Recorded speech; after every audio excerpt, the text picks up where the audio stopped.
Animal People's Intelligence and Unconditional Love, Part 5 of 7, on Between Master and Disciples, given in English on December 23, 2001, in Florida, USA. You got this, Leonard. You can do it. Ready? Go! Yeah!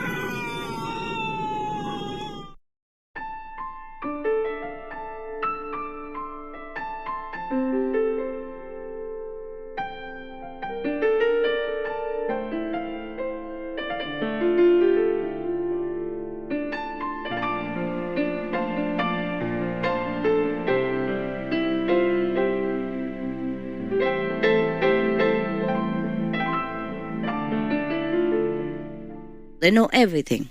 You know why? Even though they don't understand English, when you speak to them, even if you don't have the ability to converse with animals, when you speak to them, you form a picture in your mind somehow. And that picture is what they get.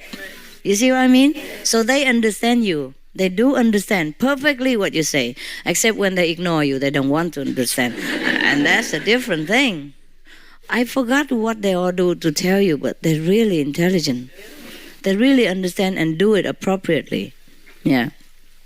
For example, my parrot, one of them, he speaks all day long, all kinds of things. But he doesn't speak when I want him to. He's a man. Yeah. Male.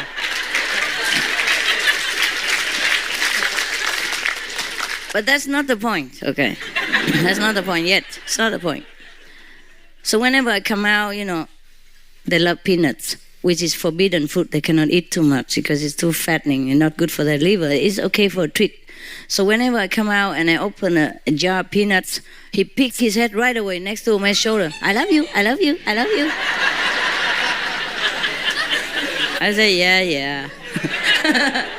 Yeah, you love the peanuts, all right.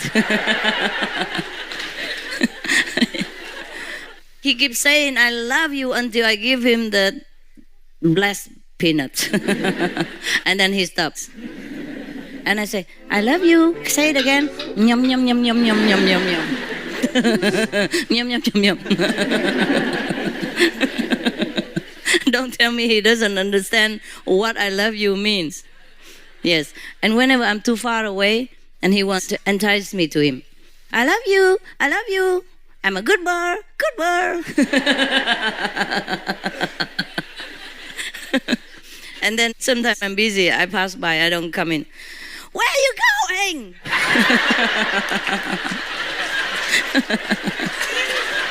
And then scream. Ah! And then throw the eating ball on the floor. Bang!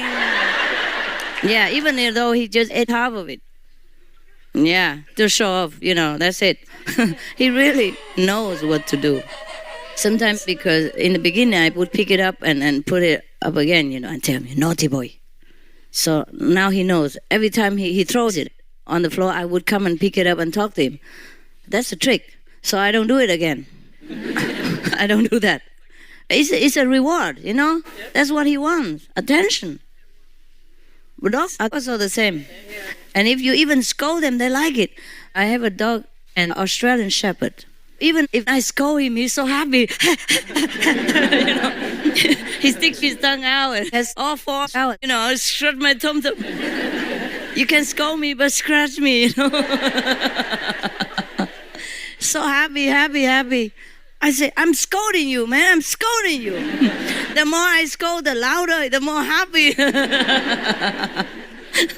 He does some naughty things, so that I come scolding him, running, It's terrible sometimes. Oh, my God.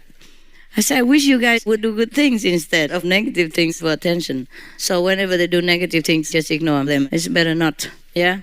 I'll do it quietly, put him in a crate for a penalty or whatever, half an hour, whatever. But don't scold, don't play, don't even look at them. Another bird always jumps down so that I have to come and pick him up and scold him. Yeah. So I read in a psychology book, for birds. Yeah, they do have such thing. My God, if you have birds, you have to research, no? Just like if I have you, I have to research on spiritual books and all that. Not that I need, but because you need. You read so many books and you crowd yourself with so many questions from that book and against my book, for example. You remember the painting with the book argument? Yeah. So I have to read also in order to know what you're reading. I have to eat the garbage that you eat so that I can tell you, yeah, how can you eat this? You know what I mean? If I don't eat, how would I tell you? That's the problem. So whatever I do is all for you. I look alike, huh? Look like you, huh? Yeah. So the book of psychology of the birds says that even if you scold them, it's a reward for them. It's the attention that they want. They want to get you there where they are. So now all you have to do is just don't look at them. When they come near you, you just tell them, come up, in a stern voice, displeased voice, and put them back on the perch and don't look at them. That's it. So now they don't jump anymore. Oh, rarely. They still jump for fun, but not like every time they see me out there, just jumping all over, So they have to come and scold them. They love. When I scold them, they go, quick, quick, quick. Some of them talk. They even say thank you. When I scold them, pick them up, thank you. I love you. They kill me with kindness. Yes. You don't know, my God. They are really, really so incredibly intelligent and sharp. The minds are very sharp. Okay, so now all this is just to remind you that all beings are really, really are God. They have God inside. And their higher being would talk to you in many ways, but their lower beings still do all these stupid things. Yeah, for example, if you talk to the dog, he will promise you, no, I won't do it again. I won't pee in the house again. I will try my best. Give me another week. That's the higher being. But the lower being continues to do it on your personal carpet, whatever. Whenever he feels angry or frustrated with you, or that you don't take him when he wants. Things like that. So you just have to live with it because they're dogs. Yeah, just like us. We're human. We're supposed to be more intelligent than dogs or other beings, but we still do silly stuff because our minds distract us. Yeah. How many times do you feel something is right? You have an intuition for something, and you were going to do it. But then you look at the outside circumstance and your brain tells you, no, this is not the right thing. And you forego it. And later on you regret because that's exactly the thing you should have done. If you didn't look at the outside appearance of circumstances, you would have done the right thing. Is that right? Yep. Yes. Similarly, all beings, they do what they do because they also have a brain. And most animals, they have a younger brain than us. Like, for example, dogs, they have a brain of 10 years old, IQ. That's what they told us. But sometimes I'm surprised. Yeah, maybe they should have such a young IQ so that they can be loved unconditionally, like kids. Innocent. When we grow up, people we calculate too much. I love you, what do I get from it? If I treat you nicely, what is good for me? What is in it for me? You see what I mean? But kids, they don't calculate so much. Very little. Maybe for toys or affection, but there's not much. Not business-like, huh? So maybe that's why animals, they're so unconditional and so loving, so forgiving. You can scold a dog so badly or spank his bottom and he screams, but then he comes to love you the next minute, right away. The minute you call, he comes. He forgets all about what you did before. Yeah. Whether you are right or wrong, he doesn't mind. Whether you have a loud mouth or terrible garlic breath, he will kiss you. Yeah, he doesn't mind if you don't change your underwear for a week. Yeah, he doesn't mind. Huh?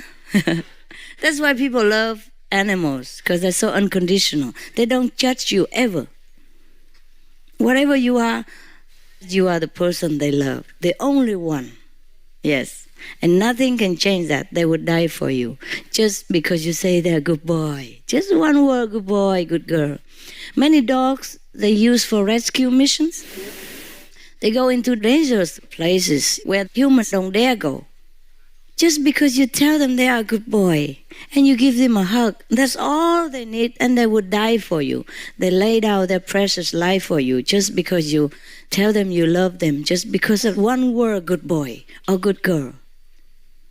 I saw it on TV recently. I don't watch TV that much, but on some occasions when events, like 911, I was so heartbroken. I had to watch now and again to see what's going on. Because we were also involved. You see, we helped. Although they only think Americans help. Yeah, but we really help from afar, from all over the countries. We pour in manpower and finances to help. So we were also involved because we love. Yeah, we love all kinds. We also send money for Afghan people, not just Americans. But anyway, don't tell anybody. Also, I wanted to see what's the outcome, if anything's better. Of course, nothing can be much better, but there's some touching stories that make up for the tragic events. And I saw many dogs, they use for rescue missions. They just walk in like nothing. But I feel so bad for them. At least they should wear some protective shoes because it's broken glass and broken stones everywhere. And they just let them walk in like that. It's so bad. I mean, you could use dogs, but you have to protect them in that situation. I mean, all the people wear thick boots, like this. And the dogs just walk in with bare feet. My dogs don't walk bare feet on the street even, unless we go out just for a short, like at the gas station and they have to relieve themselves or something. But that's just like 2 meters. But if my dogs walk even at home, I don't let them walk on stone. They walk on carpet outside. Because the grass sometimes is also bad for their feet. So I use, those not expensive carpets, just those carpets that you can buy at Home Depot. I line all the roads. Yeah, like the carpet that you are sitting on. I spread it all over on the stone where they're walking. Yeah. So they don't have to have wounded feet. Because it happens, Some dogs can have a cut in their feet. I have shoes for them too, but it's too much trouble to wear shoes. 20 shoes, every time they go out. It takes an hour and then they might pee on my carpet again. And they hate shoes, they keep taking them off. And they come off easily. There are some shoes that don't come off that easily, but by the time you put 20 shoes on, they kick and run and all that. So I just put carpet to go all the way to where they go to. And that's it. Of course, when we go out, we put them on the grass. But don't let them walk on the asphalt, where the asphalt is wore out. And then they review those sharp, small stones. If you walk on that for a minute, you will know what I mean. If you don't walk, you never know. You think the dog's okay. Of course he's okay because you have shoes. You have shoes. You don't feel anything. So I don't know how the training people let the dogs walk on the sharp, broken glass or anything like that, even chemicals leaking or anything, or germs or danger, and let them go there. And these are precious dogs. They've been trained for years, and they even laid out their life for anyone at a command, and they don't protect them. You understand how we sometimes so insensitive?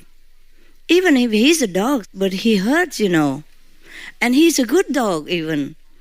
He's going to do a job for you. And we need that dog for many more lives. Not just to sacrifice him there and then no more. Of course you can train more dogs, but that's not the point here. It takes at least half a year. Continuous daily training for a dog to know what to do in different situations. And for a dog to act out intelligently by himself is also hard to find because you can only train in one rigid situation, like a dog who smells drugs, or a dog who smells people, or a dog who smells landmines, things like that only, but not everything. Still, it takes a long time. But then you still have to protect that dog. My God. Huh? If you have a talented employee in your office, you give him rights, you protect him, no. But the dog, my God, nobody thinks anything because he's a dog. I don't understand. So if you have dogs, take care of them.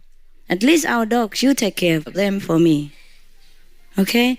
Well, the reason God made me have all these dogs is so that I know all this stuff. Otherwise, I would also not know. Truly, how would I know all this stuff? I'm not always on this earth and have dogs.